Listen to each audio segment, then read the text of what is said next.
Madagasikara at ino sa tiya parang kanyas. Naitasartan sultul zawa nalataw tamfad yar naitan Madagasikara tinis panabaran at tukatawang Jehovah si siya mangkunos.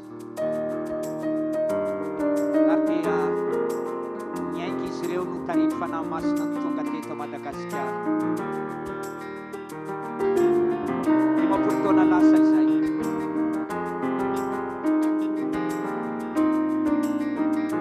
Ang raniti umanggit si kanilito. Palmeno Jesosy Tate nagkaunto fen sabat suru Mangsiya kinreta niya tsara Siya tinoy Madagasikara Aga pa ba'y mas kukube sa nirat si kailan Hanirano ni Filasansara Si Madagasikara ti bayira mo Hey Masno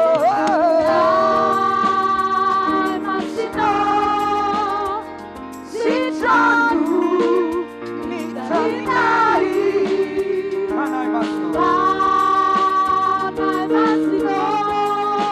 Fuas ni Madagasikara Jesosy Okay, no idea mo Kasi Chiara Wan Christi Wan Kaskara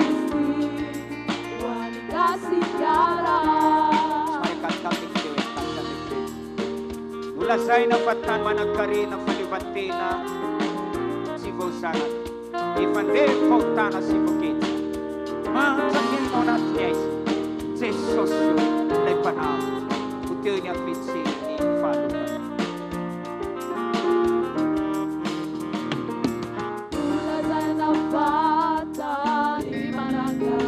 Falevatena si Bosanat Ifande pautana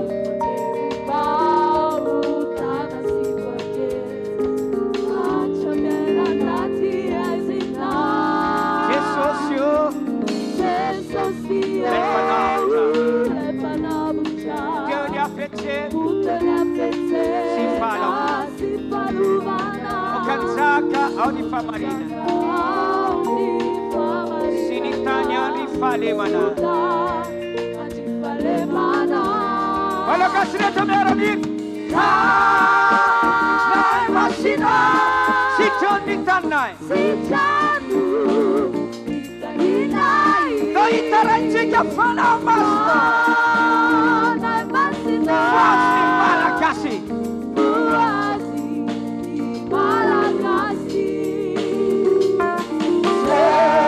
Jesosy No Kansaka Kaskara Wan Christi Christi Wan Kaskara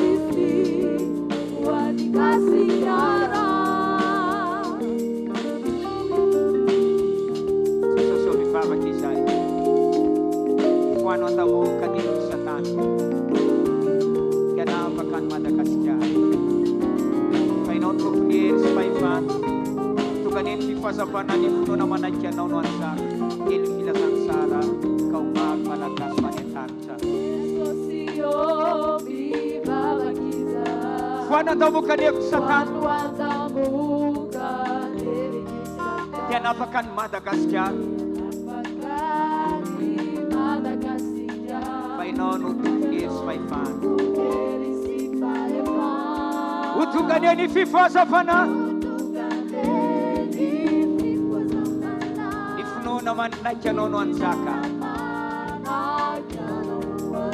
Yen ni Filasan Sara Kaumag Imalagas Manetarsa Kaya kapit sa niya baitsangan ng sukto na isa Dahil karansi ka Fanamasno Si John ni Tanay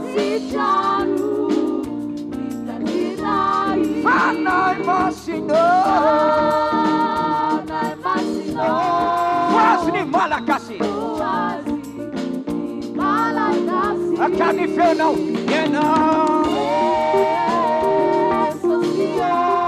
ianao irery nokansaka gaskara hoan Kristy Kristy hoan gaskara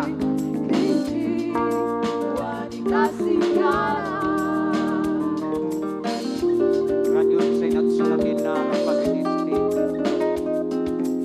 no iraitsika mifotsika rehetra izany ampanavavaka anatin'ny fanandratatana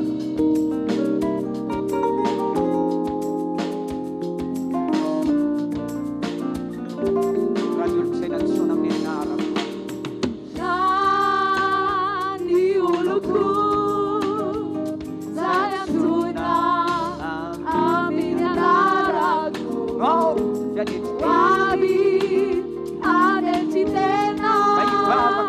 Fivoriam-Bavaka cidade de Tabaco. Yala rats manoni. Yala amini rats manoni. Eyai onetanta. Eyairu aganda nitra. Kabela ni. Kabela. Ieli. Anesitana. Idali. No venti che raisani. Non il più.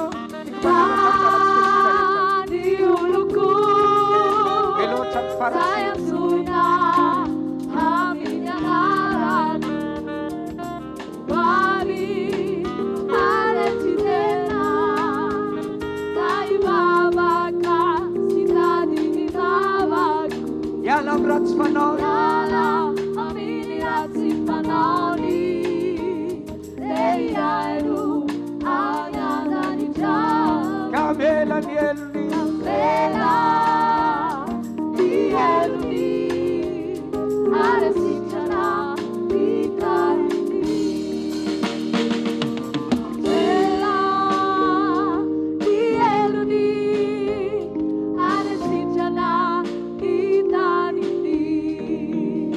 Hallelujah, my fasani.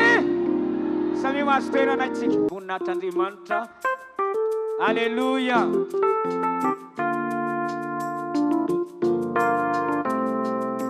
Ramatapa makasiti keno ya fatana. Sanutai kinerinau. Sanutai kinerinau. Upata kamsoritsa. Upata kamsoritsa. Ranumas inamana kyanau. Ranumas inamana kyanau. Tumotis tiainawata. Tumotis tiainawata. Atike. Ire kunyale biasana. Ire kunya sarana.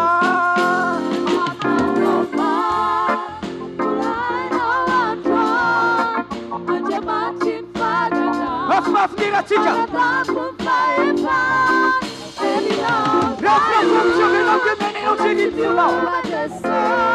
Terawis. Teto fiteranisi. Etika dai.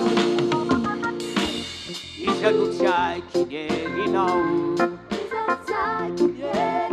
Elare pupata kamsoritsa. Pupata kamsoritsa. Ranumas inamana kyanau. Ranumas inamana kyanau. Tupotis tiainawata.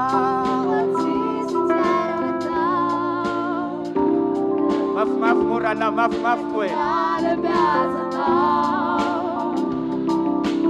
Setara di nomenasi. Una hai non duana. Para topul faifana. Dai teran patsaka siga.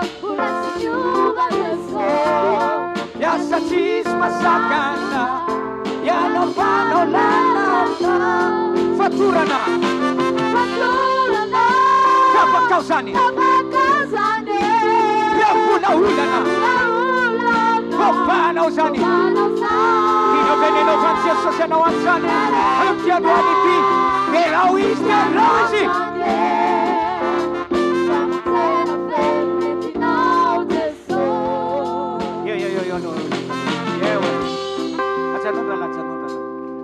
Itera fe no sa citere. idera sa tsy idera? Tianao hoe mifanahy masina irotsaketo amikery. Mila seza izy, mila fiandrianana izy.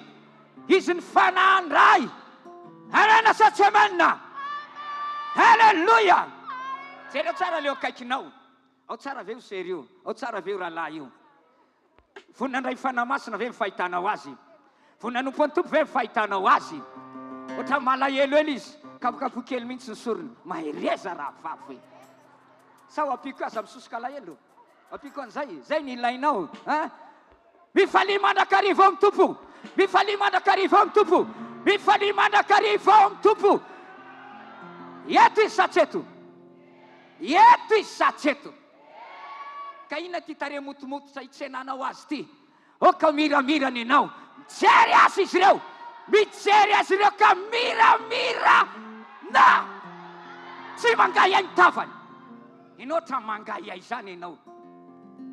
Jereo nge le tare leo kaikinao. Inona mampangay ay ianao iny? Aza mangay ay. Aza mangay ay. Aza mangay ay. Tsary an Jesosy Kristy tompo finoantsika isika. Tompo finoanao. Tompo finoanao. Mino afamangy amin'ny fanahy masina. Anabatisa izy. Mino azany aho. Halleluja. Halleluja. Halleluja. Ten'Andriamanitra dia milaza. Mitoetra amin'ny fideran'ny olona izy. Tsy mila angatanao amin'ny fanahy masina. Fa manomboka midera azy ianao. Matoy izy mbola tsy miditra aminao. Amin'izao fotoana izao. Ka tsy seza. Zay ianao mipetraka tsara miankinakina tsara ianao. Tsy mba mena tsakory ianao. Ianao zao mipetraka. Aiza zao fanahy masina amin'izao izy.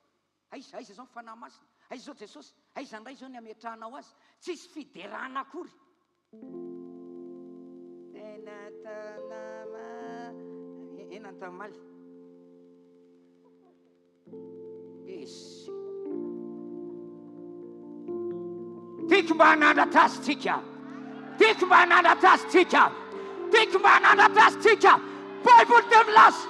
Omeo hery Andriamanitra. Omeo hery. Omeo hery. Mafimafy le halleluja. Mafimafy le halleluja. Sakana kely mihitsy ianao dia mafimafy le halleluja. Halleluja. Halleluja. Halleluja. Halleluja. Hey, tsy ianao rery tompoko mila hery. Ka ianao rery malala ny saripidiny hery. Tsy ianao rery mila hery. Manomeza hery ho an'ny Jehova. Baiboly miteny, tiako izay rehetra ty aho. Tiako izay rehetra ty aho. Amin'ny faherezo Andriamanitra. Faly Andriamanitra rehefa mitera azy ianao. Halleluja. Halleluja. Akary mihitsy le tananao dia tenena halleluja. Halleluja. Halleluja. Halleluja. Halleluja. Halleluja. Halleluja. Halleluja. Hey, isy zavatra ho teraka eto. Isy fiainana ho teraka eto. Isy fiainana teraka eto. Isy fifazafana anankiray ho azonao eto. Eny kely ty. Ny zaza teraka ao ankibo raha fa malemilemy. Malemilemy. Dia sarotra be miteraka an'io. Mazasa tsy maro dia mpianakaviana. Le zaza malemy. Efa sahirana indray. Fianakaviana. Ao manisy. Pousse. Io lohany. Izy ponay. Aleluia. Fa milo faty reny io. Foy voly vao teraka io zany. Le reny amin'izany efa torana. Le zaza mbola tafanao tsy nifana voaka io. Fa rehefa le zaza zay matanjaka izay ary izay ny matanjaka. Izy mihitsy mamoaka tena. Koa izany, izy fiainana teraka ao aminao. Tonga dia mahelaza. Halleluja. Tsy ianao motomoto malemy. Tsy feno zany ianao. Mila mahery ianao. Mila mahery ianao. Mila magary ianao. Talohany nomban'Andriamanitra ny Josoa dia hoy izy, mahereza, matanja momba anao aho. miaraka amin'ny mahery Andriamanitra. Sady mieritreritra hoe miaraka aminao malemilemy izy. Ka in'olom-bo tonga eto. Zanak'Andriamanitra ianao, mpanafika daholo tsika rehetra. Mahereza! Mahereza! Miandry ianao Jesosy Mamonjy, miandry ianao Madagasikara, miandry ianao fianakaviana. Mahereza! Halleluja! Alohan'ny ahery ianao Andriamanitra, dia ahery fenao. Iza ny teo feno hery, iza ny teo tafiana hery. Baiboly teny milaza fa azo hery ianareo, ho tafiana hery ianareo. Zay kely hery, oka ika magery aho. Halleluja! Vetsika indray izay iry zay zay natao maly ataony androany. Ao anatin'ny tirity manomboka mahazo aina ny ositra ao amin'ny lehilan'Andriamanitra. Ao tsara vetsika rehetra, ao anatin'ny tirity manomboka mahazo aina ny ositra ao amin'ny faminan'Andriamanitra. Halleluja!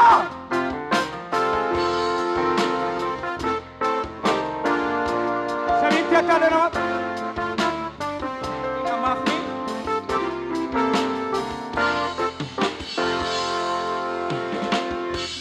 izanotsa kinyerinao. Toko fantsaka amin'izao rehetra izao. Mafimafitsika rehetra. Ranomasina.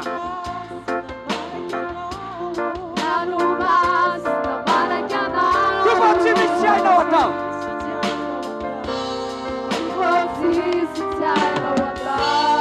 Irakonya le piazana. Irakonya sarana. Mafitsika rehetra. Zay natao normal.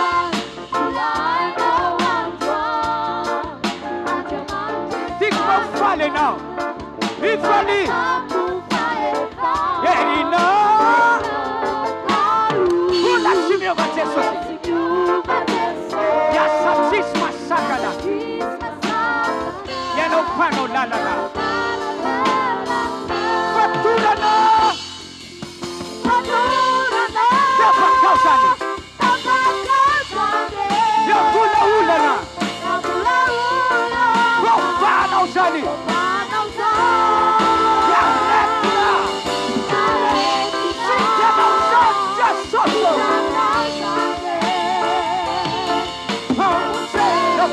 Dunetina Jesosy. Avetsika indray. Fatorana. Teneny lafo hoe tapakao zany. Teneny aretina.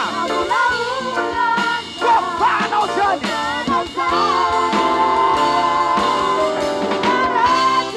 Sikanao zany Jesosy. Mamosena. Netina Jesosy. Terani tupo. Mino salvenao. Mino salvenao. Sikenao. Ramsikenao. Ramsikenao. Tereo angele sera kaikinao ramsikenao. Te hiditra anatinao izy. Orina tirity dia vavaka isika ho an'ny tenan'Andriamanitra. Avia re Jesosy onena ato anatika. Avia re dostontsika. Ianao ireno an'ilay. Tsy mahita namana mihoatra anao azy. Mba mijery ao anaty.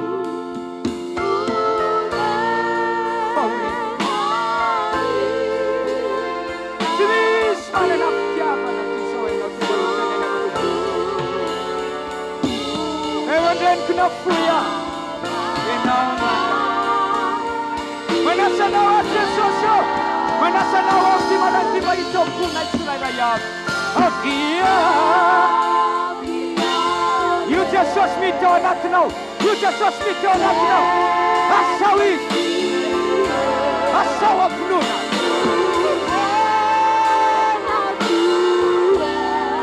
Io izy miditra. Izy mangatanadana. Manodona maravarany fonao.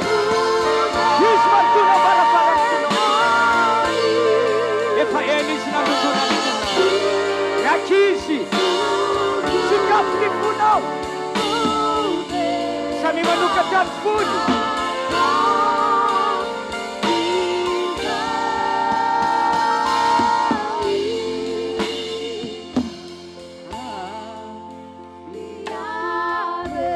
Afaka mivavaka ianao amin'izao fotoana izao a. Midira tompoko Jesosy ny lalan'ny teninao. Afaka mivavaka avy hatrany ianao. Midira tompoko, midira tompoko. Iay ny teninao ao amin'ny maraina. Iay ny teninao ao. Ataoko zava-dehibe ny teninao.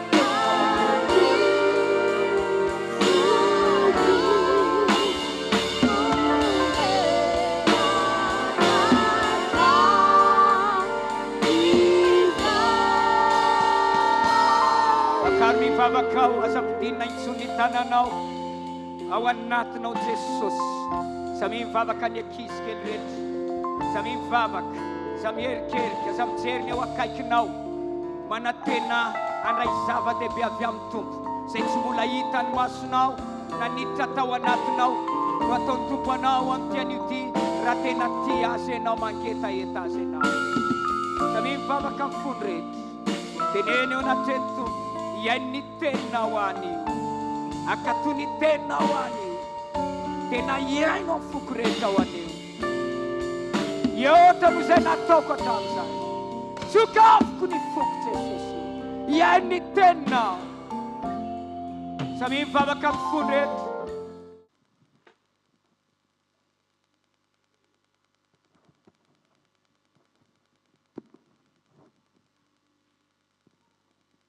Alléluia. Ny voalohany dia manolotra fiara-panao antsika rehetra izay tonga eto tratrany ity andro lehibe manana ny maizy azy Pentekosta 2024. Marary soa ny fiangonana rehetra. Tsy eto amin'ny talata velona ihany fa manerana ny Madagasikara. Miara-pamanokana an'ireto ray aman-dreny mpanompon'Andriamanitra eto aloha reto izay tonga miaraka amintsika eto amin'izao andro Pentekosta izao. Efa vita ny vavaka dia hifantoka tanteraka amin'ny alalan'ny tenin'Andriamanitra isika. Izany dia hitantsika ao amin'ny bokin'ny Asan'ny Apôstôly toko 2 andininy voalohany atreriminy andininy 5. Asan'ny Apôstôly toko 2 andininy voalohany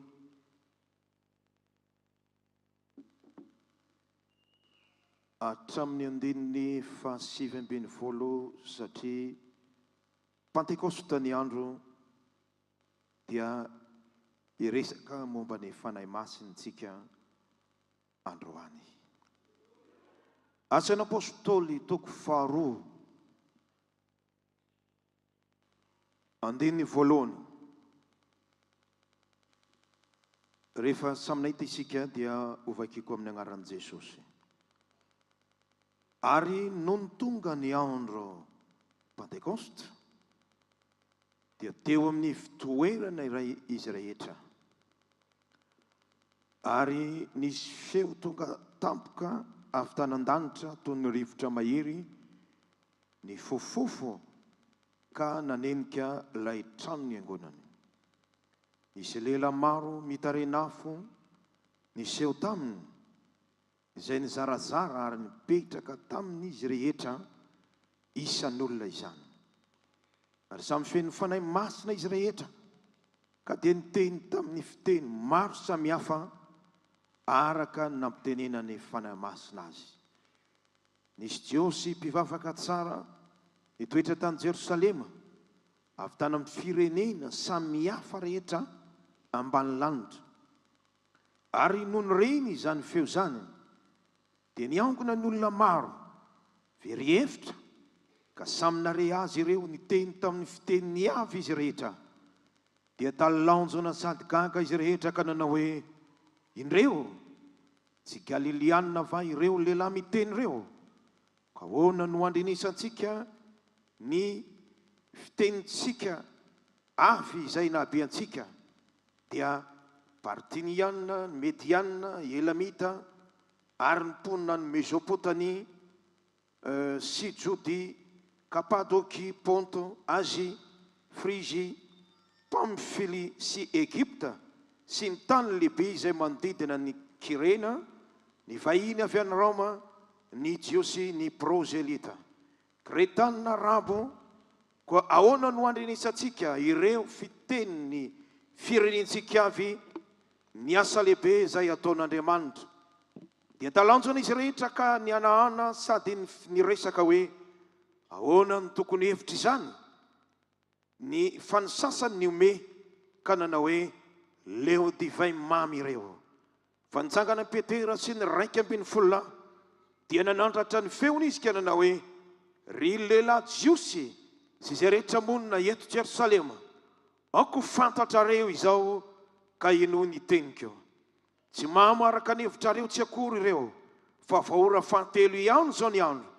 Fa izao no nampilazaina mpaminany hoe ary amin'ny andro farany hoy Andriamanitra no andatsako ny fanahiko amin'ny nofo rehetra, ary ny zanak'alanareo sy ny zanakavavinareo aminany, zatovinareo ahita fahitana, ny lantitrinareo aninofy, ary ny mpanompiko na lana vavy dia andatsako ny fanahiko amin'izany andro izany ka dia aminany izy. Ary nisy fahagagana eny amin'ny lanitra ambony aho sy famantarana amin'ny tany ambany dia ra sy afo ary zavony setroka. Aleluia.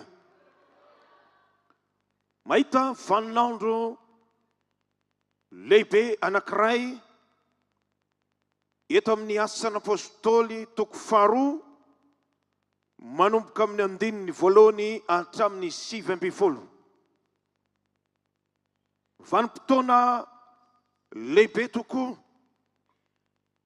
satria andro Pentekosta izay niakarany firenena maro manodidina any Jerosalema, izay niakatra tao Jerosalema tapo-tanàna tamin'izany fotoana izany. Ny zavatra nisy ny famaingin'Andriamanitra mahery vaika izay nataon'Andriamanitra tamin'ny reto fiangonana voalohany ny apôstôly, fiangonana 20 mianada tamin'izany andro izany. Izy ireo dia niteny tamin'ny teny firenena amam-polony. Araka ny hitantsika eto amin'ity andinin-tsoratra masina ity. Tena zava-dehibe tokoa ny zavatra nataon'Andriamanitra tamin'io andro Pentekosta io.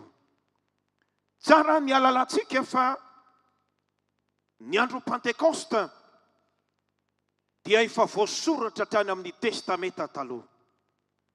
Ry havana, tsy hoe tamin'ny andro ny testamenta vaovao ihany no resan'ny Baiboly ny Pentekosta, fa hatrany amin'ny andro ny testamenta taloha dia no resan'ny Baiboly izany.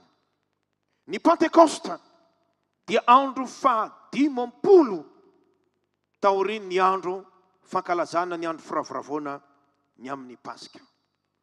Ny boky ny Nomeri toko 20, andiny 420, ny andro Pentekosta dia andro fanaterana fanatitra ho an'Andriamanitra.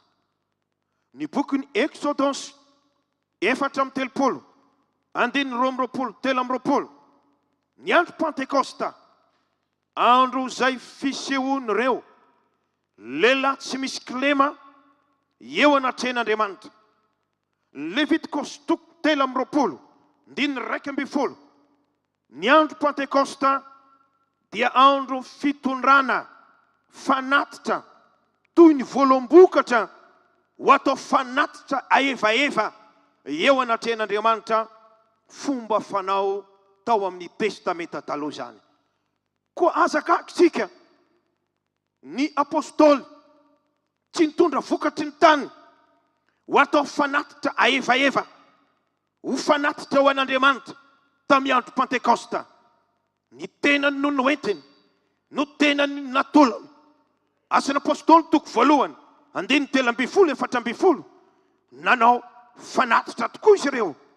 Vavaka fifadikanina 4 andro tao anatiny 2 herinandro nanolora ny tenany ho toy ny fanatitra aevaeva eo anatin'Andriamanitra. Dia zany mahatonga satria ny fanatitra rehetra hatrany amin'ny testamenta taloha rehefa misy ny fanatitra tao dia tsy maintsy ho asian'Andriamanitra afo, ho doran'Andriamanitra amin'ny alalan'ny afo. Dia zay mahatonga ny Baiboly miteny Asan'apôstôly toko 2:7 rehefa natolotry ny apôstôly ny tenany ho fanatitra nasian'Andriamanitra lela maro ny tarenafo tao ambonin'izy rehetra. Dikan'izany Andriamanitra miteny mivantana hoe makasitraka ny fanatitrareo aho, akasitrako ny fanatitra tolotareo. Dia ny amin'ny tenanareo ho toy ny fanatitra aevaeva eo anatren'Andriamanitra. Tantara faharoa toko 7:1 Mpanjaka voalohany 12 2:30 hitatsika na tamin'ny andron'ny Solomon na tamin'ny andron'ny Eli mpaminany rehefa nisy fanatitra natao dia tsy maintsy no amarin'Andriamanitra tamin'ny tombo-kase, dia tamin'ny alalany nandatsan'Andriamanitra ny afony zany. Zany no zava-dehibe hitatsika eto amin'ity boky ny Asan'apôstôly ity, dia nandatsan'Andriamanitra ny afony tamin'ireo apôstôly.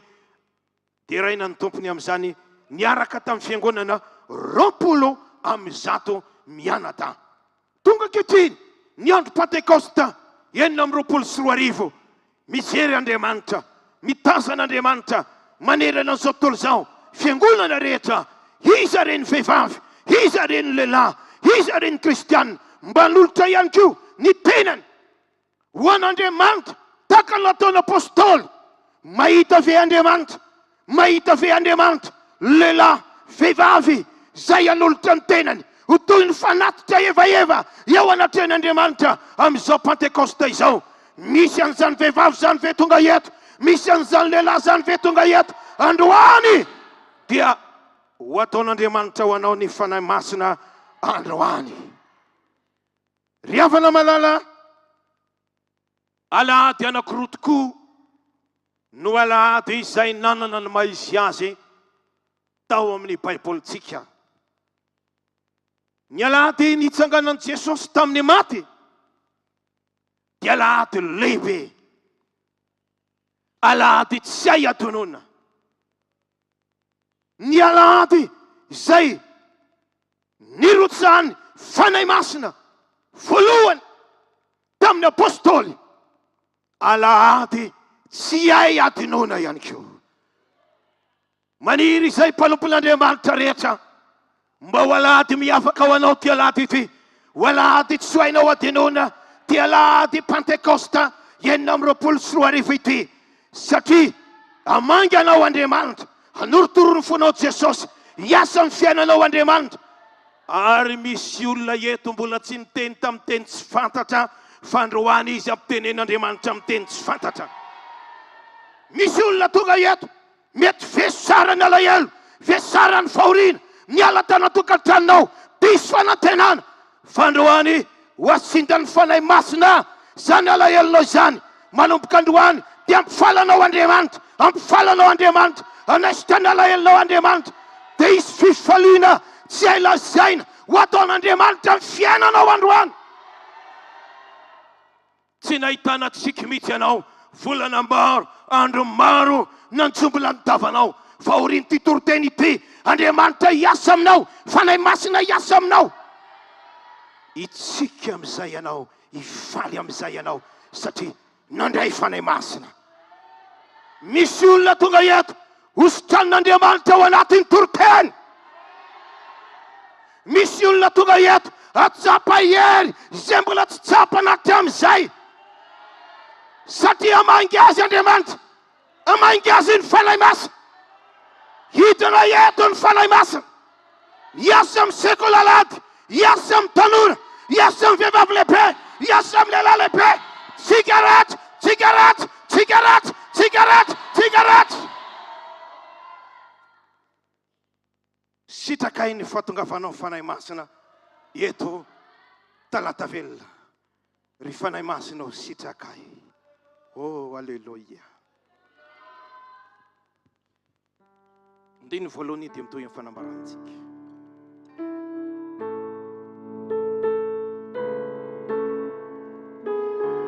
Dia raina ny tompo.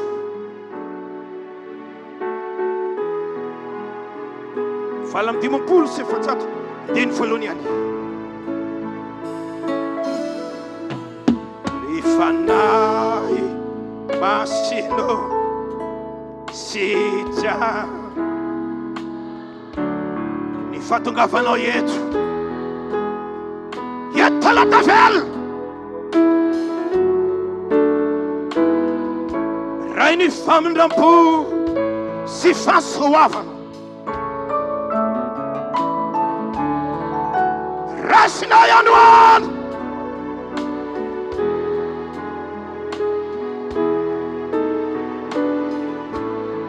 Ry tompo ny fanatenao.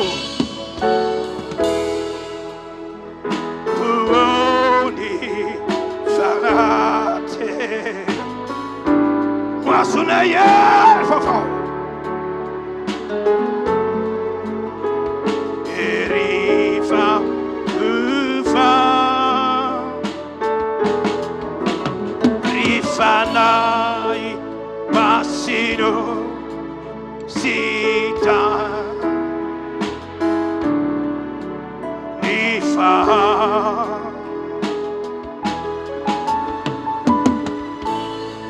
Amen. Ny andro Pentekosta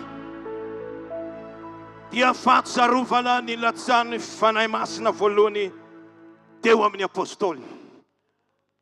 Ny Baiboly dia miteny fa manakambara betsaka ny amin'ny fanahy masin'Andriamanitra. Genesisy toko voalohany ny andininy faharoa. Raha nanao ny famoronana izao tontolo izao Andriamanitra. Baiboly dia miteny manao hoe ny tany tsy nisy endrika. Ny tany tsy nisy endrika. Dikany hoe tsisy endrika, tsisy fahatsarana. Fanahy masina no nanomba teo amboniny. Dia nanomboka nisy fahatsarana. Ny fanahy masina io no mampisy endrika. Ny fanahy masina io no mampisy fahatsarana rehetra. Tsy fanahy masina izay raha tsy mitondra fahatsarana. Raha mitondra fanakianana, mitondra fanalambaraka, mitondra faratsiana, tsy fanahy masina izany. Fa ny fanahy masina mitondra fahatsarana. Alleluia. Galatiana toko fadimy andininy roa amby roapolo. Paul dia miteny ny vokatry ny fanahy, fitiavana, fiadamana, fahatsarana. Efesiana toko fadimy andininy fahasivy. Ny vokatry ny fahamarinana, fahatsarana. Romanina dimy amby folo andininy efatra amby folo. Paul miteny manao hoe feno fahatsarana, feno fahatsarana, feno fahatsarana. Avy izany fanahy masina no mitondra fahatsarana rehetra. Zany natonga ny lalelan'Andriamanitra Exodus 3:30 andininy 7:20 nakataka tamin'Andriamanitra mba hampandalovin'Andriamanitra azy ny fahatsarana rehetra. Fa nampandalovin'Andriamanitra izany. Andriamanitra dia hampandalo ny fahatsarana aminao androany satria andro Pentekosta androany fanahy masina dia mitondra fahatsarana ho amin'ny olona rehetra. Salamo 3:20 hoy Davida, fahatsarana no anaraka amin'ny andro rehetra iainako. Ho ataon'Andriamanitra mijery avy tonga eto anay izany. Zany no mahazava-dehibe ny fanahy masina.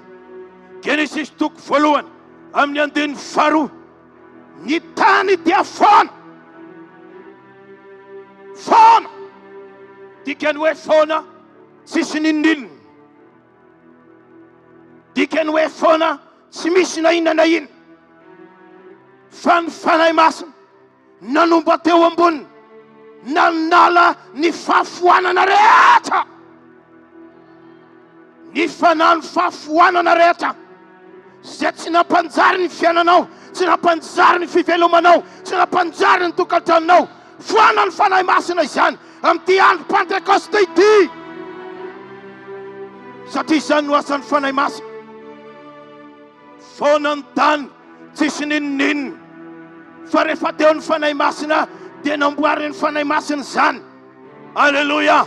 Mety foana ihany koa tsisy ninninina, mahantra ny fiainanao, mahantra ny tokantranonao. Fandroany misy pejy ho avadiky ny fanahy masina, misy zavatra ho avadiky ny fanahy masina. Iasa aminao ny fanahy masina. Dia ho gagana fa manomboka iova ianao, manomboka vehivavy iova ianao, manomboka lehilahy iova ianao, atsapa zavatra ianao, satria nahoana fanahy masina hidina eo amin'ny fiainanao. Dia rena ny tompo, fanahy masina tsy mampidina, fanahy masina mampiakatra, tsy mandetika fa mampiakatra. Salamo 1:20 amin'ny 14:20, hoy Andriamanitra manao hoe anandratra anao any amin'ny avo aho, manandratra anao. Dia Deutéronome 7:1-7:17, hoy Andriamanitra manao hoe tsy ataoko ambany ianao fa ataoko ambony ianao, tsy ataoko rambiny ianao fa ataoko lohany ianao. Fanahy masina mampiakatra. Isaia 4:1-3, elatra ny akarany tahaka ny voromahery, tsy midina fa miakatra. Izany no asan'ny fanahy masina. Daniel 5:2-12,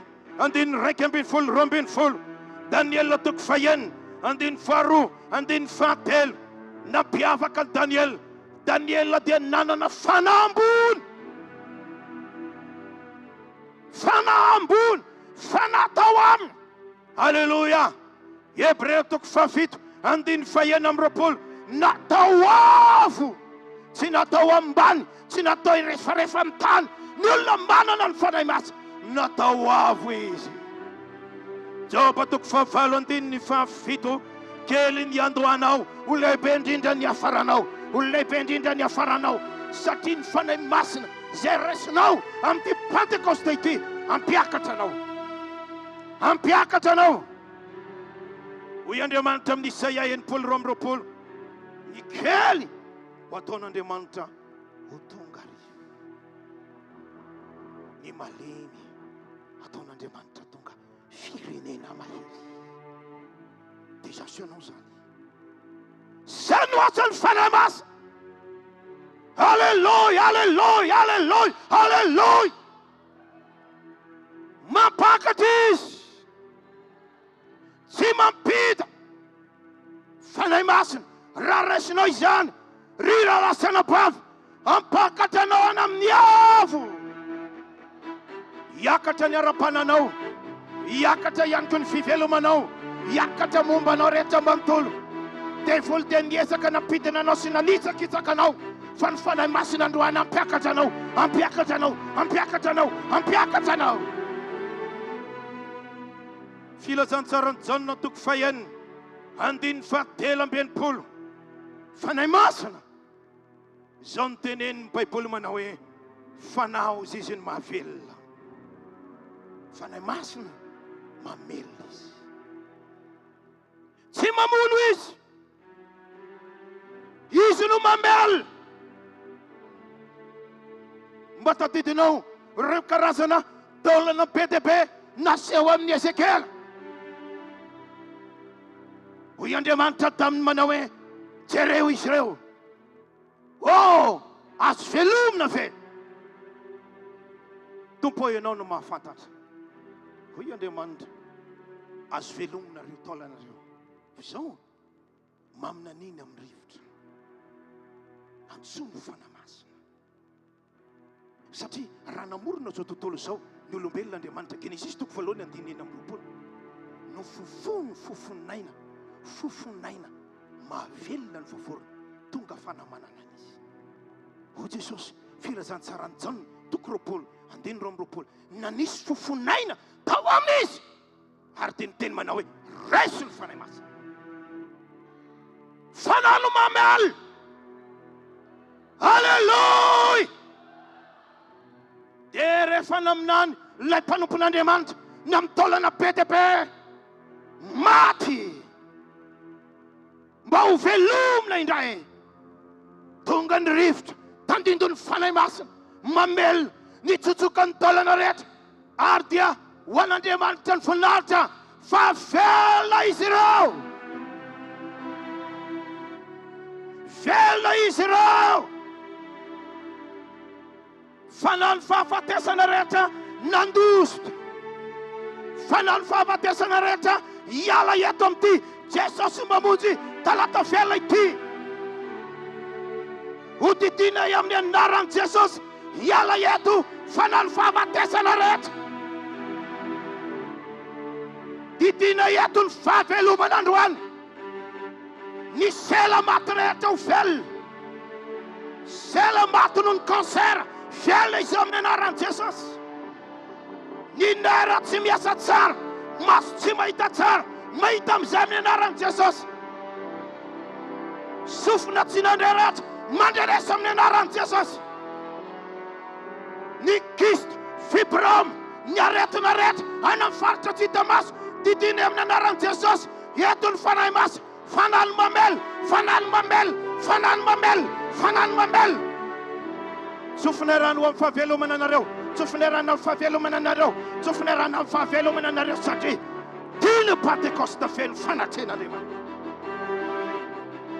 Ezekela 7:7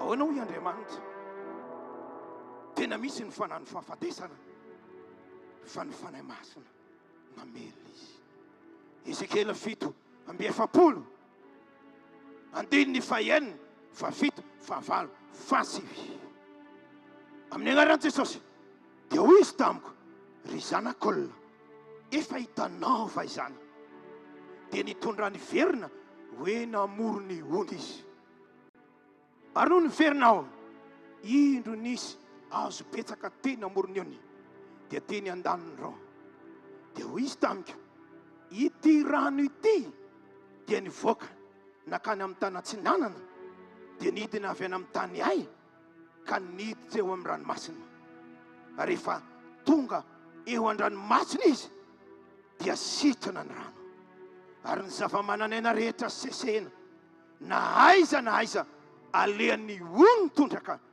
dia velona ka isy azan-drano sesehena ary no mitonga ao amin'ity rano ity dia ho sitrana izy ary ho velona izay rehetra idirany ony marary le ranomasina maty ny azan-drano rehetrarehetra tao maty daholo ireny karazana azan-drano fividinao amin'ny mpivarotra trondro an-dranomasina reny fa hoy Baiboly nandefa hony Andriamanitra amakivaky ranomasina ary rehefa tafiditra tao amin'ny ranomasina lay ony ny ony dia nanasitrana ny rano nanasitrana ny marary nanasitrana ny fanany fahafatesana rehetra ereny filazantsara ny Jaona dia azavainy Jaona 7:7 io mahakasika ny ony io andiny 7:7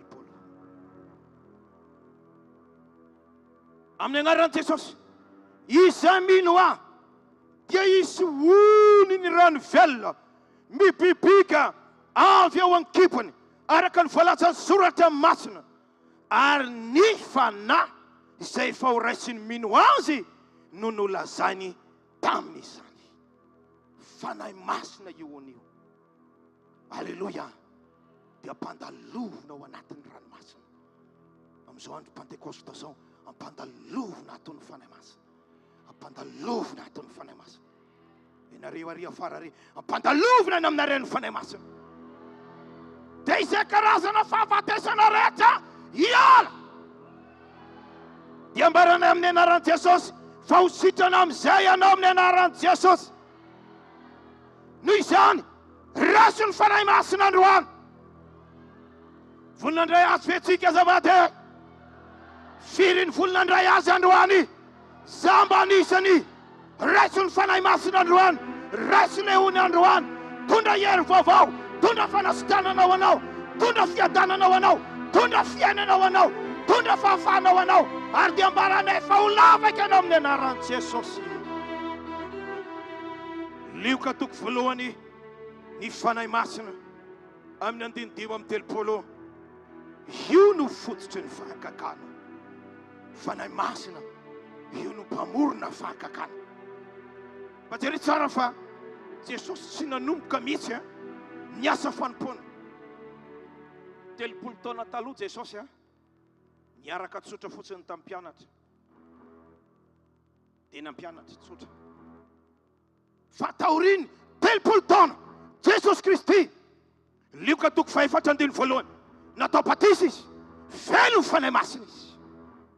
Lioka toko faefatra andiny faefatra amby folo. Jesosy nandeha tamin'ny herin'ny fanahy masina. Nanao fahakakana betsiro. Nanombony Jesosy ny fahakakany dia tena moron-dalana. Ovy ianareo azafady. Ny asan'ny apôstôly toko faharoa andiny voalohany hatramin'ny faefatra. Ny apôstôly ny fandrany zany fahasoavana zany dia feno ny fanahy masina aloha izy ireo. Zay vao nanomboka ny asa. Asan'ny apôstôly toko fahatelo andiny fahaenina andiny fahafito. Ny nanomboan'ny apôstôly ny asa fahakakana nataony tamin'ny lehilahy tena moron-dalana. Jesosy nanomboka fahakakana tena moron-dalana. Petera nanomboka fahakakana tena moron-dalana. Ny zava-miafy fanahy masina. Fanahy masina. Fanahy masina. Io le hery mitondra fahakakana ao anatin'ny fiangonana. Ry Jesosy mamonjy ilaitsika ny fahakakana. Ilaitsika ny fanahy masina manao fahakakana. Ilaitsika ny fanahy masina manao fahakakana. Ilaitsika zany Jesosy manao fahakakana izany. Fitoriana filazantsara tsy misy fahakakana maty. Fiangonana mitoroteny tsy miaraka amin'ny fahakakana maty. Ilatsika zany na dia tenen'ny olona azy tsy ilaina ny fahakakana. Za miteny aminao zany ny asa mpanompoan'i Jesosy. Jesosy mitory filazantsara miaraka tamin'ny fahakakana. Miaraka tamin'ny fahakakana. Zany no mahafanahy masina ny fanahy masina. Aonao moa nanaprofonao fa miaraka aminao Andriamanitra tsisy fahakakana. Tsy maminatra zany. Malemy entona aminao tsy mitsangana. Mona entona aminao tsy miteny. Jamba entona aminao tsy mahiratra. Mandiny tena. Fanahy masina. Io no mitondra fahakakana. Mila miaraka amin'ny fanahy masina isika. Amen ve zany azavady. Isaia raika amby folo amin'ny andininy faharoa. Ny fanahy masina. Io no fanahy faherezana. Fanahy faherezana izy. Tsy mba manakivy anao zany izy. Tsy mba manabatibatiny moral anao zany. Tsy fanahy masina zany. Fa ny fanahy masina dia miteny aminao anaka mahereza. Anaka vitanao io. Mahereza, mahereza, mahereza, mahereza, mahereza, mahereza. Josoany nambaran'ny pastera Isaia teo. Tena ny tenenan'Andriamanitra mihitsy. Tsy vitany Josoa io asa fanompoana goavana. Nandimby any Mosesy io. Raha tsy taony fanahy masina dia hoy Andriamanitra tamin'ny mahereza matanja. Fanahy masina mampahery izy. Misy fotoana anao anatin'ny ady. Misy fotoana anao anatin'ny vakivina. Misy fotoana anao tsy hitanao anaty izy raisina. Misy fotoana anao tomany rery ao anatin'ny tokantrano. Tsisy pahita, tsisy pijery. Samy tena aminao. Mila fanahy masina ianao. Mila fanahy masina ianao. Ho avy ny fanahy masina rehefa antsoinao. Ampaheranao izy. Ampaheranao izy. Hoesorina aminao ny vakivina. Hoesorina aminao ny fisalasalana. Hoesorina aminao ny zavatra rehetra misakana ny herin'Andriamanitra tsy asa amin'ny fiainanao. Fa ho ampaherezina ianao. Alleluia. Alleluia. Alleluia. Alleluia. Alleluia. dia gaga ianao fa mitsangana andray ianao mahery indray ianao hoy ianao manao hoe vonjeko ny fotoam-bavaka vonjeko ny fivoriana toriko miteny ho ataoko nampafolo satria nahoana fanahy masina nampahery ianao ilainao ny fanahy masina Matteo 20:20 io fanahy masina io no manorotoro tanteraka ireo karazana asana devoly rehetra tsy ny herin'ny tenanao fa ny fanahy masina izay ao anatinao no ahafahan'ny devoly mandohalika eo anoloanao. Alleluia. Isaia 2:1 hatramin'ny 7 ny fanahy masina io no mitondra anao amin'ny fandresena raha misy olona tonga eto maniry fandresena amin'ny fiainanao fandresena amin'ny tokantranonao zaho miteny aminao androany reso ny fanahy masina reso ny fanahy masina reso ny fanahy masina mpandresanao io no nampidaraboka ny liona teo alohan'ny Daniel io no nampidaraboka ny Goliata na dia piaty hatramin'izay azy nanana zoky ofisier anankiroa Davida niaraka tamin'ny Saoly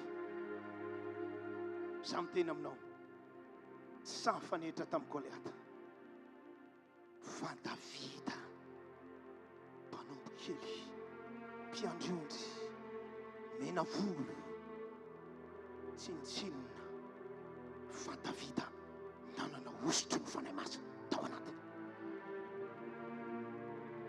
samihafa natrihan'ny Saoly ny vavabe ny Goliata samihafa nanatrehany ny Eliaba zokiny Davida vavabe ny Goliata ireo dia natahatra ny hemitra fa hafa Davida rehefa nandre ny feon'ny Goliata dia ho Davida iza moa io tsy nifora io iaiky ny miaramila n'Andriamanitra velona izy io nda natenenana ny mpanjaka ao za samiady aminy satria nahoana Davida nanana fanahy masina io no mampidaraboka ny Goliata io no andresena ny liona. Alleluia. io le hery avy any amin'ny avo. Alleluia. Lioka 4:7 mitoera eo amin'ny tanàna Jerosalema mandra-panafinanareo ny hery avy any amin'ny avo. Lioka 5:3 ny hery ny avo indrindra naloka anao ny masina izay ateraka ao atao hoe zanak'Andriamanitra ny hery ny avo. Asana apôstôly 2:9 azo hery ianareo amin'ny latsany fanahy masina aminareo vavolombeloko Jerosalema Jody Samaria hatrany amin'ny farany tany fanahy masina dia hery ary io hery manova afainganam-pandeha. Mpanjaka 1:12 andiny 1:7 zavatra tokony vita 10 taona tokony 10 taona ataon'ny fanahy masina herintaona. Zavatra tokony vita 3 taona ho ataon'ny fanahy masina 3 minitra. Malovana fainganam-pandeha accélération divine. Alléluia. Tsy mitovy mihitsy ny finoana sy ny fanantenana. Fanantenana amin'ny teny manao hoe indray andro any dia ho sitranao, indray andro any dia ho tahinao, indray andro any dia takan'izao. Fa ny finoana dia miteny manao hoe andro any aho zao maraina izao aho ho sitranao zao maraina izao ahery aho zao maraina izao handray fanahy masina zao amin'izao maraina izao. Fa ny fanantenana dia mametraka zavatra mbola mambolana amataonany. Indray andro any ary efa vita batisa amin'izay afo andray ny fanahy masina amin'izay afo atafiary. Fa ny finoana dia miteny hoe anio aho andray fanahy masina, anio aho dia ho sitrana, anio aho dia andray hery. Ny hafainganam-pandeha izay tsy azon'izao tontolo izao azavaina dia vokarin'ny fanahy masina, vokarin'ny fanahy masina. Alleluia. Misy olana amin'ny fiainanao any, misy olana amin'ny tokantranonao any dia ho ianao manao hoe andeha hamonjy an'ity fivoriana Pentekosta ity aho. Asa iza no malala mba ho sitrana ihany aho, mba hifa ihany ny problemako sy ny sisa maro samihafa. fa izaho mitena aminao eto ny fanahy masina, eto ny fanaten'Andriamanitra, fanahy masina mitena aminao, tsy rapitso, tsy afaka pitso, anio, anio, anio, anio, anio. Fotoana ny fanahy masina anio dia hiasa amin'ny fiainanao izy, tsy miandry 10 taona, tsy miandry herintaona, tsy miandry aorian'ny fifidianana, fa androan'ny fanahy masina dia anao zavatra eo amin'ny fiainanao. Alleluia. Marina amin'ny tenin'ny mpanompon'Andriamanitra hoe misy zavatra ateraky ny fanahy masina rehefa mandray azy. Ilaina ve ny fanahy masina? Lioka 12:7. Ny fanahy masina. Zao ny tenin'i Jesosy, tonga ho an'ny mpiafo, an'ny mpiafo, tonga ho an'ny mpiafo ety ambony tany. Fantatra moa le tany anipazana le afo, tsy io tany diavintsika io. Genesis 2:9. Vovon-tany nanamboaran'i Jehovah-Andriamanitra ny olona, ny foroniny amin'ny alalany ianao le tany, izaho le tany. Dia ho Jesosy tonga ny mpiafo amin'le tany aho, dia anao mipetraka amin'ny tablio zany. Fanahy masina dia afo. Asan'ny apôstôly 2:7, voaporofona apôstôly tamin'ny andininy izay nivakiana tamintsika, lela maro tarenafo petraka tamin'izy rehetra. Alleluia. Zany ange tsy nareseny Egyptiana firenena, empire nge zany Egyptiana zany, Syriana, Egyptiana, ny Etiopiana, Persiana, empire zany. Tsy firenena anankiray dikan'izany, fa firenena maro matanjaka, sarotra ravana. Fa zaho miteny aminao androany, tsy ravany Egyptiana mihitsy ny zanak'Israely. Inona ny zava-miafiny? Izy ireo miaraka tamin'ny-afo. Ao amin'ny bokin'ny Exodosy 12, 2:20, 2:20, vao mivoaka fotsiny izy dia afo miaraka aminy. Amin'ny atoandro misy manaloka azy, andriafo manaloka azy. Amin'ny alina andriafo manazava azy.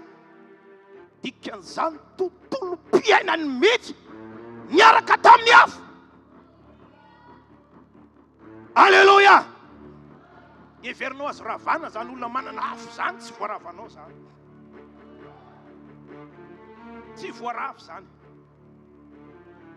Alleluia. Zany fanahy masina. Exodosy 2:7. Mialohan'ny dinany Mosesy tany amin'ny tany Egypta, nasain'Andriamanitra ny fanena tamin'ny 12 mirehatra afo. Dikan'izany Mosesy lehilahy niaraka tamin'ny afo. Mpanjaka voalohany 2:20, 2:30, 7:30. Eli mpaminany niaraka tamin'ny afo. Tantara 7, 1:2. Zany nampiavaka ny Solomona zay nataony nisy afo. Jaona 5:30. Izy dia jiro mirehatra. Jaona mpanao batisa jiro mirehatra. Dikan'izany lehilahy nanana afo, pastera nanana afo, olon'Andriamanitra nanana afo. Ho mpandresany ny kristiana rehetra zay manana ny afon'Andriamanitra, ny vehivavy manana ny afon'Andriamanitra rehetra, lehilahy manana ny afon'Andriamanitra rehetra, tanora manana ny afon'Andriamanitra rehetra, pastera manana ny afon'Andriamanitra rehetra. Ho avoan'Andriamanitra tsy azo ravana, mandresy androany, mandresy rapitso, mandresy mandrakizay. Raiso ny fanahy masina, satria ny fanahy masina dia afo. Ao anao i Andriamanitra, asan'ny apôstôly 2:7. Miteny fikasana ho anareo, ho an'ny zanakareo, ho an'ny zay rehetra lavitra. Alleluia. Na iza ntsony Jehovah-Andriamanitra anatona azy. Lioka 2:2, 3:12. ianareo na dia ratsy azy malala malomeza fa tsy ho any zanakareo tsy maika fa ny rainareo izay nan-danitra hanome ny fanahy masina ho an'izay mangatakamo raisy ny fanahy masina androany Jaona toko fahatelo efatra amby telopolo tsy misy fetrany fanomezan'Andriamanitra ny fanahiny tsy misy fetrany fanomezan'Andriamanitra ny fanahiny Efesiana toko fahadimy andiny valo ambin'ny folo azo amin'ny divay anareo amin'izany dia misy fanarana-po amin'ny ratsy aoko ho fenona ny fanahy masina aoko ho fenona ny fanahy masina aoko ho fenona ny fanahy masina Isaia efatra amby efapolo andiny fahatelo andatsaka rano amin'izay mangetaheta aho rika ao amin'ny tany karakaina ianao zany ianao izay tonga eto tian'Andriamanitra andatsahana miavo ny androany boky ny Joela toko faharoa andiny fahatelo amby roapolo Andriamanitra dia nampanantena lohaorana fotoana voalohany nandatsahan'Andriamanitra ny fanahy masina tamin'ny apôstôly zany natao hoe lohaorana ny fotoana voalohany namangin'Andriamanitra an Jesosy Mamonjy teto Madagasikara 17 lohaorana ho an'ny fiangonana fa izao ny zavatra mahafinaritra tsy ny lohaorana ihany nampanantenan'Andriamanitra nampanantena faraorana izy izay goavana no lohaorana izay mahatonga an'Andriamanitra miteny asan'ny apôstôly 2 amin'ny andiny 17 amin'ny andro farany ilay faraorana amin'ny andro farany no andatsako ny fanahiko amin'ny nofo rehetra tsy manafaka Andriamanitra afa-tsy ny Amerikanina ihany afa-tsy ny zareo Koreana ihany afa-tsy ny zareo Israeliana ihany no fa amin'ny andro farany faraorana Andriamanitra nidatsaka ny fanahiny amin'ny nofo rehetra tafiditra an'izany itsika eto Madagasikara isika eto Amborompotsy tsika eto amin'ny Talatavela ho anao ny fanahy masina ho anao ny fanahy masina ho anao ny fanahy masina nanesy ny apôstôly ny olona tao Jerosalema leo divay mamy reo zany mahatonga azy mibalibala olona mamy fitenim-pirenena 20 dia ho ny olona nandretany ivelany mamo Petera mamo Jana mamo Jakoba mamo dia ho Petera nitsangana no tsy mamo izay voaora fahatelo zao ny andro dikan'izany zao maraina be zao ve dia fa isy olona mamy sady fizaona la plazaina anjoela alleluia oh alleluia amin'ny andro farany no andatsako izy ny fanahiko amin'ny nofo rehetra betsaka ny olona manesy oesy atsika efa tsy fanahy masina tsona amin'ny zareo aho tsy fanahy masina za miteny aminao tsika zao ny vavolombelona mitoka amin'ny tendrany misy fanahy masina eto misy fanatren'Andriamanitra misy vehivavy vangin'Andriamanitra eto misy lehilahy vangin'Andriamanitra eto misy tanora vangin'Andriamanitra eto ny fanahy masina tamin'ny andro n'apôstôly meko reto andininy reto dia marana asan'ny apôstôly toko fahavalo andiny faefatra amby folo hatramin'ny fito amby folo nidina tany Samaria Petera Samaria rehefa nandray ny filazantsana nagaka ny Jerosalema dia naniraka ny Jaona sy Petera izy hidina ny Samaria rehefa tonga tany Samaria izy ireo moa tsy mbola nandray fanahy masina toy nyizay niraisin'ny olona tamin'ny Pentekosta tao Jerosalema tao Samaria dia Petera sy Jaona nametra tanana tamin'ny olona mba handraisany ny fanahy masina asan'ny apôstôly 7 andiny voalohany hatramin'ny fahaenina hoy Paoly efa ndraisinareo ve ny fanahy masina fony voniny ianareo batisan'iza nanaovana batisa anareo dikan'izany vita batisa fa tsy mbola nandray fanahy masina mari tsara zavatra resako anao Samaria tsy manana ny fanahy masina ny ranatany Petera mba hivavaka ho azy ireo mandraisa ny fanahy masina. Eto indray vita batisa amin'ny rano fa tsy mbola vita batisa tamin'ny fanahy masina. Asan'ny apôstôly 14 Kornelio tsy mbola vita batisa ny rano fa tao anatin'ny toroteny izay nataon'ny Petera nandray batisa ny fanahy masina. Asan'ny apôstôly 9:10 Saoly le aniova-polo apôstôly mbola tsy vita batisa ny rano fa efa vita batisa ny fanahy masina. Lioka toko voalohany 10:12 John nampanao batisa sasa tanamboka mbola tsy teraka akory fa zaza tanamboka efa no fenon'Andriamanitra fanahy masina. Tsy mbola vita batisa fa mbola tanamboka. Tsotra ny zavatra tiako ampitaina aminao. Na vita batisa ianao na tsy vita batisa ianao, zao ihany ho anao ny fanahy masina androany. Ho anao ny fanahy masina. Aza manapaka amin'ny tenanao mihoatra n'olona rehetra anao. Angamba ianao miteny manao hoe zange pastera mbola tsy vita batisa. Ho anao ny fanahy masina. Vita batisa ianao fa mbola tsy miteny amin'ny teny tsy fantatra, mbola tsy nandray ny fanahy masina. Ho anao ihany koa ny fanahy masina androany. Zany le teny fikasana izay lazain'ny Baiboly eto manao hoe ny teny fikasana dia ho anareo, ho an'ny zanakareo, ho an'izay rehetra lavitra na iza antsony Jehova Andriamanina anatona azy. Koa raso ny fanahy masina androany. Jesosy miteny John 20:20 na nisy sofinay natao aminy izy dia nanome baiko hoe raisy ny fanahy masina, raisy ny fanahy masina, raisy ny fanahy masina. Rita lata velona raisy ny fanahy masina. Pentekosta andro nilatsan'ny fanahy masina. Tsy tamin'ny apôstôly, tsy ataontsika souvenir tamin'ny apôstôly, fa izaho sy anao tanoratsika, vehivavy lehibe lehilahy lehibetsika tsika rehetra andray an'izany androany.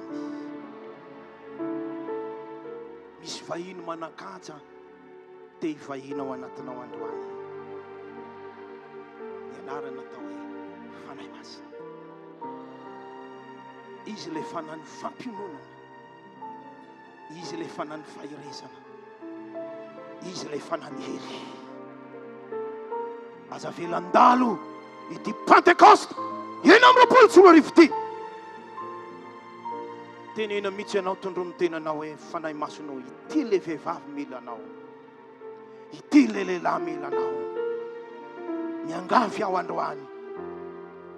Tsy mbola vita batisa fa me fanahy masinao. Efa vita batisa fa mbola tsy me fanahy masinao. Za le manana olana, za le marary, za le mamoy fo. Tonga eto aho meoalo fanahy masina. Fanahy masina nefa eto e. Fanahy masina nefa eto e. Fa miandry izy no andray aho, izy no ampiditra fa eto ny fanahy masina. Za samy tena aminao eto ny fanahy masina zao. Mandray avy ianao eto ny fanahy masina zao. Te hiditra ao am-ponao izy. Izy tsy miditra par force taka ny devoly, fa ny fanahy masina miandry fampandrosoanao. Raha mitena anao androany fanahy masinao midira, za le olona mangeta hitanao. Hiditra ao anatinao ny fanahy masina. Hiditra ao anatinao ny fanahy masina. Hiditra ao anatinao ny fanahy masina. Iantso reto mpanompon'Andriamanitra mahafinaritra reto mba hiakatra eto. Dia hisy vavaka manokana ho atao ho antsika, ho an'ny manana olana, ho an'ny marary, ho an'izay te azo fahasoavana amin'izao Pentekosta izao.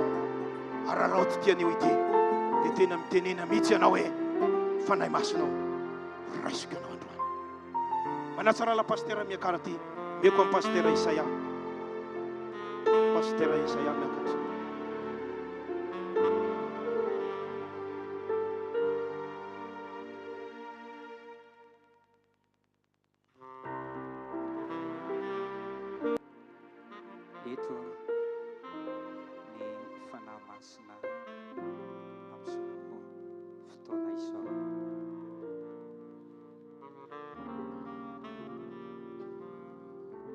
Ngavetsika rehetra mba hitsangana amin'izao fotoana izao.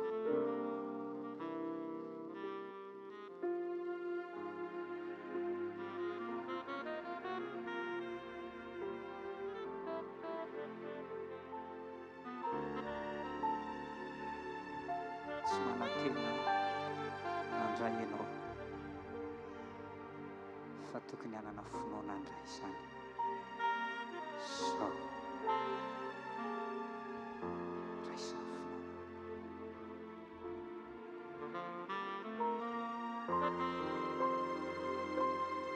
raiso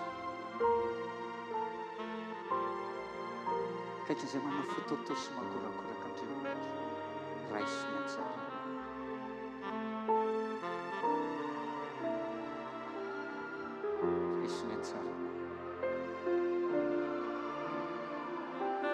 Raisina tsara rakiza raiso raiso raiso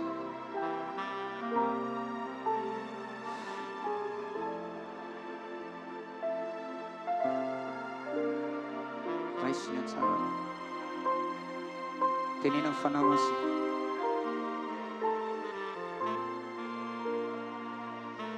Mijaly aho ianao ny fiainanao aho, miadirery aho ianao ny fandesenao aho, malemy aho ianao no eriko,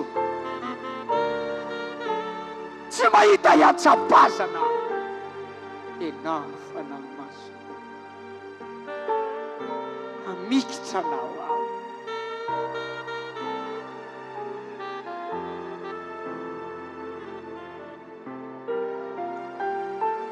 Tsika lahira fahefapolo sy efajato raha metimety kokoa aminao mijanona iny ampitoerana dia mijanona eny ihany fa tsy fahintana ny famavonjy afaka mikasika anao izy.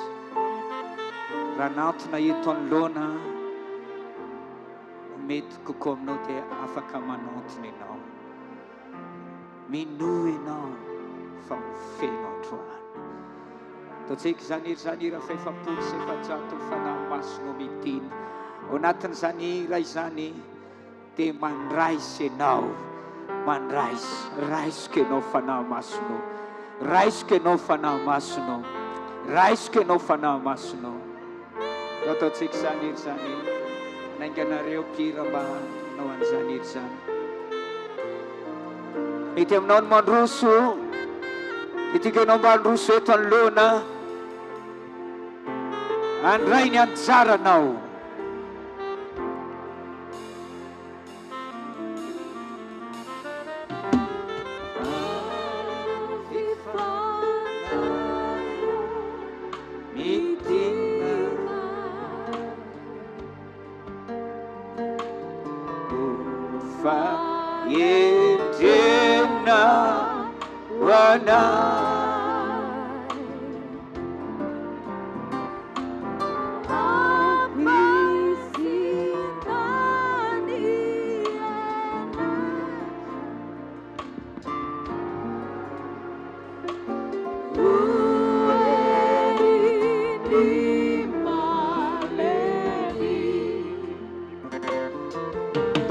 Sika rifanaya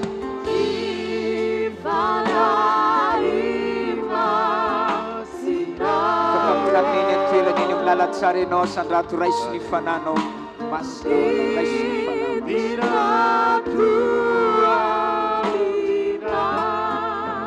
efa eto izy, efa eto izy, efa eto izy.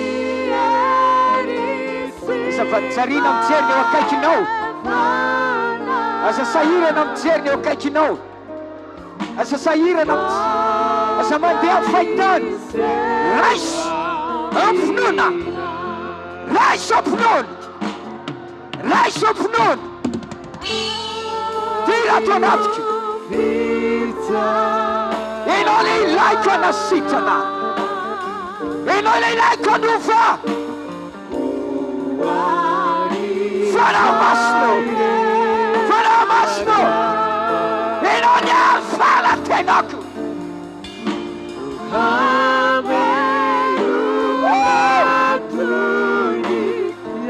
Akala uliza Moisés.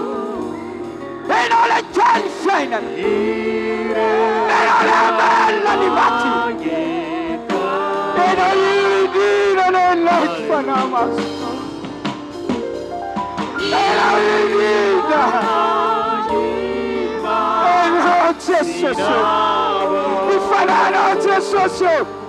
Bifanano. Bifanano Jesosy.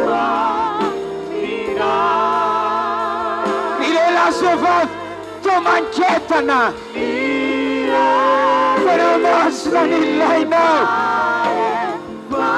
Ero kivi.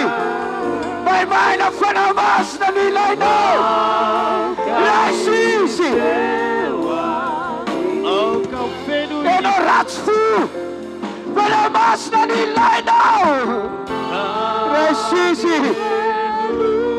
Non tanudi non chiu. Veramos na foktakano. Non smain Bavaka you. Veramos na ilaino. Ana pena fitarai na chastunun na de. Raisinin sara no.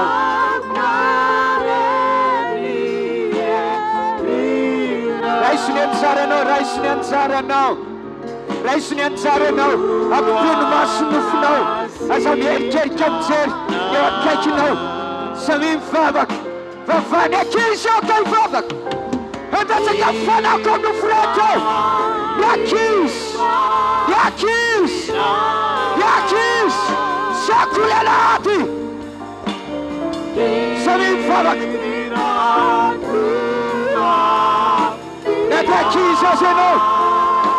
Tenere. Fena emitira to bruk. Nada sa.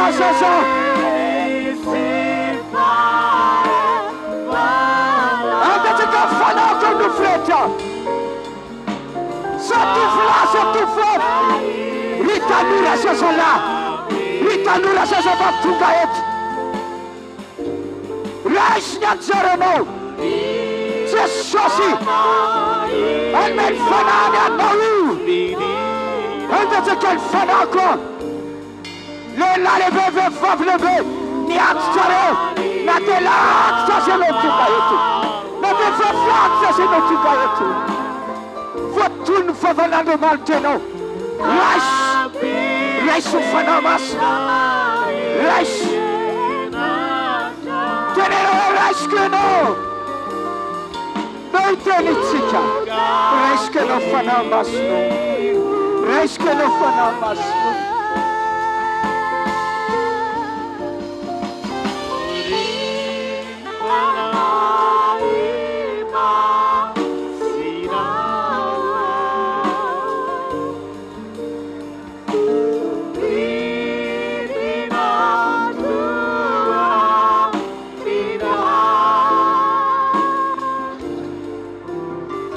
Fanamas na yasem no.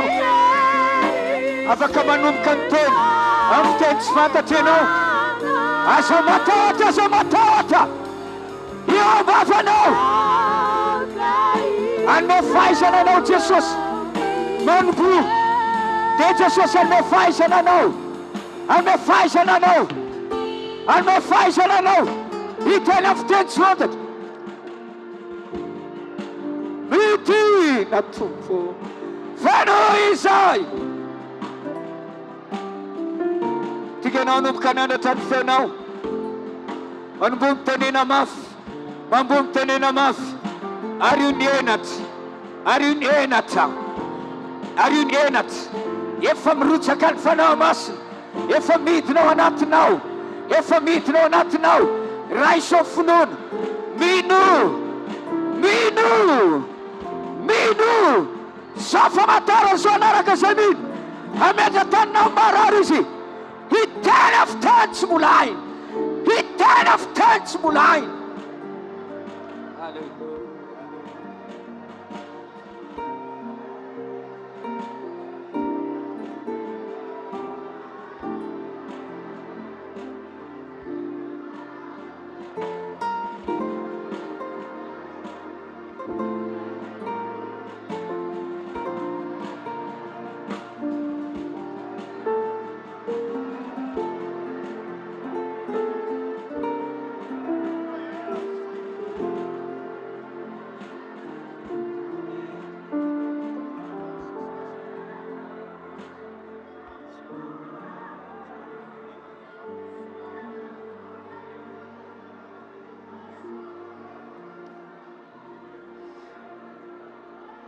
fahasoavana avy amin'ny fametrahany l'olona tanana raisy ny fanahy masina ho anao avy amin'ny fametrahany mpanompon'Andriamanitra tanana raisy amin'ny anaran'i Jesosy, amin'ny anaran'i Jesosy, amin'ny anaran'i Jesosy.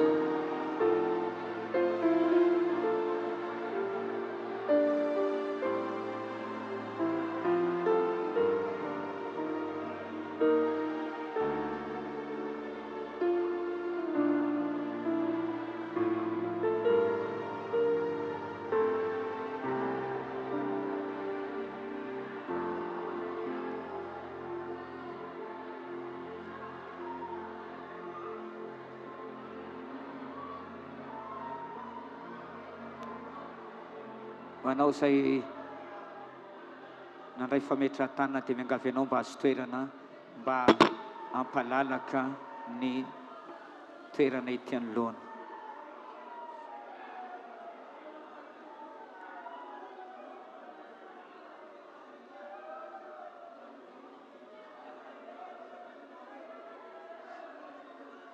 Avy aloha ny fanahy masina, anome fotoana amin'ny fanahy masina itsika.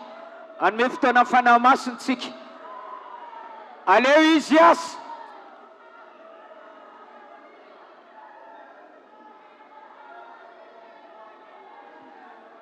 Raha misy marary eny toerana miangavy azy mba androso ety anoloana raha misy olona marary.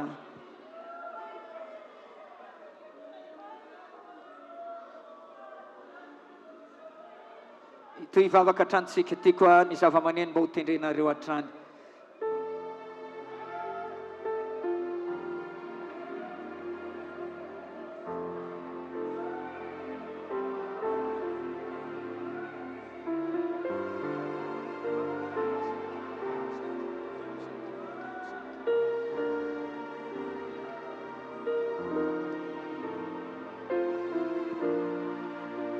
Ho anareo any aoriana misy aminareo mitady fametrahan-tanana dia afaka mandroso aty anoloana izy amin'izao fotoana izao. Ao amin'ny rahalahy maniry fametrahan-tanana aza misalasala manatoana ety anoloana. Zay avy nametrahan-tanana dia afaka mahazo toerana izy. Manao iny amin'ny toerana toy izy mivavaka, toy izy mivavaka. Ny fanahy masina dia fanahy mivavaka. Fanahy masina dia fanahy mivavaka. Fanahy masina dia fanahy mivavaka.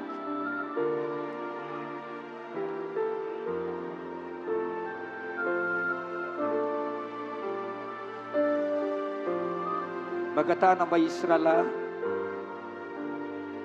magatana Israela mba androso andamina aty anoloana.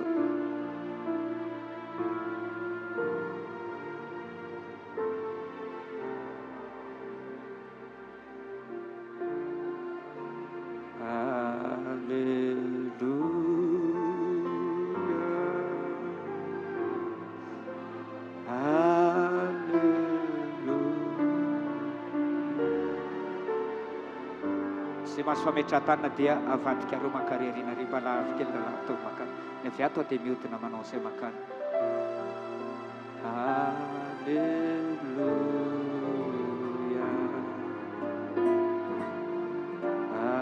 alleluia. Donadatra ny tanantsika sika rehetra, asadratony ny tananao. Samy manandratra ny tanana, donadatra ny tanantsika isika. Tena hitarantsika fanahy masina voazy ny malagasy Jesosy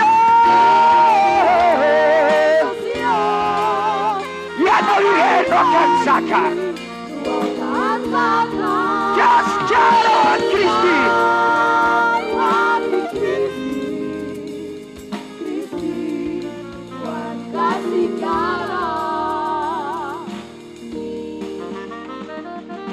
Jesosy Mamonjy,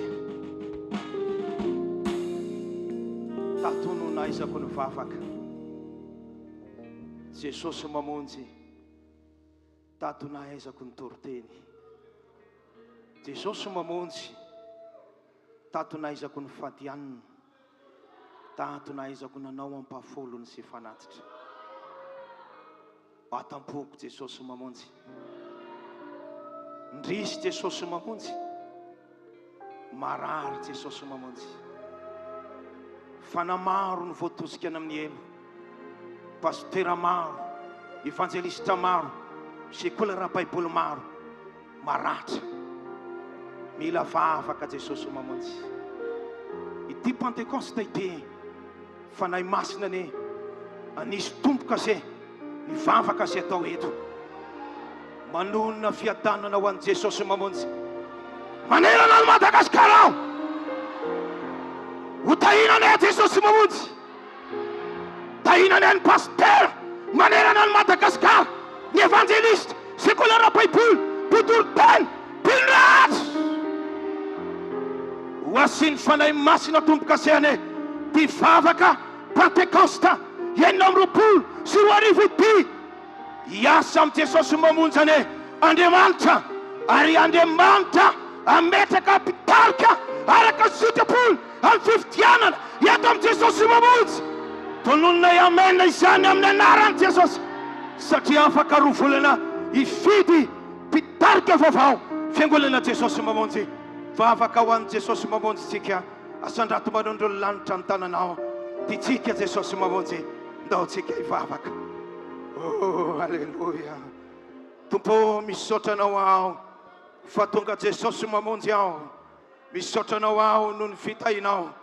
Tato ano vonjena, tato ano sitrana, tato ano tahina. Zano tonga toy izao satria Jesosy Mamonjy. Ankehitriny vavaka ao amin'ity fikambanana ity aho, manerana ny Madagasikara, mba iasanao, anasitrananao ny fiangonako, fikambanam-pivavahako, pastera maro, evangelista maro, sekola ra-baiboly, mpitoro-teny, mpanampy, mpinrehetra manerana ny Madagasikara. Lavy eo alohanay ny fahavalo, resy ny asa mitevolo, mifany fatorana rehetra, ambaraka ny fahifahalallohany, fa mpandresy Jesosy Mamonjy, mpandresy ny fiangonako, mpandresy amin'ny anaran'i Jesosy. Vavadiny hely tsara sy azy, vavadiny hely tsara sy azy, vavadiny hely tsara sy azy. Tononiko eto ny fiadanana, tononiko eto ny fandresena, tononiko eto ny fahitapity, fahitatsitraka, fisokafana magaga amin'ny anaran'ny Ray sy ny Zanaka ary fanahy masina, ho an'ny fikambanam-pivavahana Jesosy Mamonjy, manerana ny Madagasikara. Misaotra Andriamanitra ny amin'ny fitahinao, misaotra noho ny fitiavanao Jesosy Mamonjy. Tiako Jesosy Mamonjy.